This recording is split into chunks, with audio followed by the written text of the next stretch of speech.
Hello viewers, আসসালামু আলাইকুম। কেমন আছেন সবাই? আশা করি ভালো আছেন। ভিউয়ার্স, আজ আপনাদের কাছে শেয়ার করতে নিয়ে এলাম আমার আঙুরগুলোর অবস্থা কেমন সেটা দেখানোর জন্য। তো টানা বৃষ্টির পরে কিছুটা ছত্রাকের আক্রমণ হয়েছিল। ছত্রাকের আক্রমণ রোধে আমি মেনসার দিয়ে স্প্রে করে দিয়েছিলাম।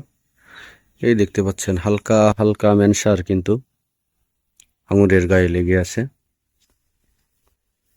তো মেনসার দেওয়ার পরে এগুলা কিন্তু পচন রোধ হয়ে গিয়েছে,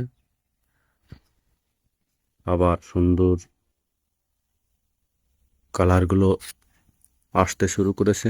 যেগুলো অলরেডি পচন ধরেছিল এই থোকার থেকে সেগুলো আমি ফেলে দিয়েছি। তো এখন মাশাল্লাহ সব কিছুই ঠিক আছে। কিছু থোকা পাকা শুরু করেছে, যে পাখিতে খেয়ে যাচ্ছে। এই দেখতে পাচ্ছেন থোকাগুলো মাশাল্লাহ অনেক বড় বড়। প্রত্যেকটা থোকায় হাফ কেজি এবং হাফ কেজির উপরে হবে আশা করি। এই জাতটি কিন্তু বাংলাদেশে খুবই ভালো ফলন দিচ্ছে, কোনো প্রকার যত্ন ছাড়াই। তো একটা ধাপের প্রথম ধাপের আঙুরগুলো কিন্তু পেকে গিয়েছে, সেগুলো অলরেডি কিছু অতিথি আসছিল তাদেরকে দিয়েছি, খুবই সুমিষ্ট হয়েছে।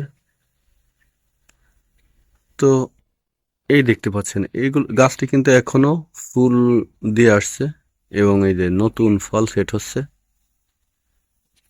এই যে আবার নতুন করে ফুল বের হয়েছে। এটা সম্পূর্ণভাবে অফ সিজন, কিন্তু তারপরেও আমার গাছটিতে এখনো পর্যন্ত সুন্দরভাবে ফুল দিয়ে আসছে এবং প্রত্যেকটা বাটি ফলে পরিণত হচ্ছে। তো আমরা জানি যে আঙুর গাছ 12 মাসই হয় না, কিন্তু আশ্চর্যজনকভাবে বাংলাদেশের আবহাওয়াতে এই জাতটি খুবই ভালো ফলন দিচ্ছে, সবাইকে চমকে দিচ্ছে। মানে প্রত্যেকটা ডালেই আমার কিন্তু নতুন নতুন বাট দেখতে পাচ্ছেন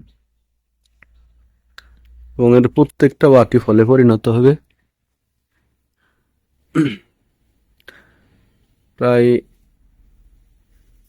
5-6 মাস। তো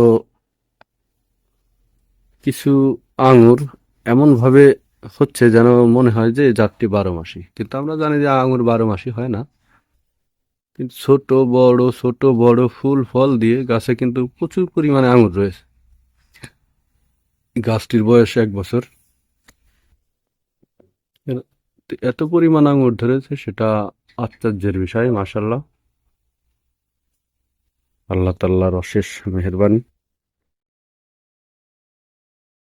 তো আপনারা চাইলেও এই জাতের 2-1টা আঙুর গাছ বাড়িতে লাগাইতে পারেন, তাহলে পরিবারের খাওয়ার চাহিদা মিটে যাবে। দেখা যাক দেখা যাক এ জাতটি আরো কি কি বয়ে আনে আমাদের জন্য। হয়তো 12 মাসই হবে না, কিন্তু তারপরেও হয়তো বছরে 3 থেকে 4 মাস ফলন দিয়ে অফ থাকতে পারে, যেটা তার স্লিপিং সিজন। তো ভিউয়ার্স, আপনারা চাইলে ওই জাতের 2-1টি গাছ লাগাইতে পারেন, খুবই ভালো ফলন দেয়। আমার এই চ্যানেলটি নতুন, সাবস্ক্রাইব করবেন এবং সবাই পরামর্শ দিবেন। আজ এ পর্যন্তই, ধন্যবাদ সবাইকে, ভালো থাকবেন সবাই।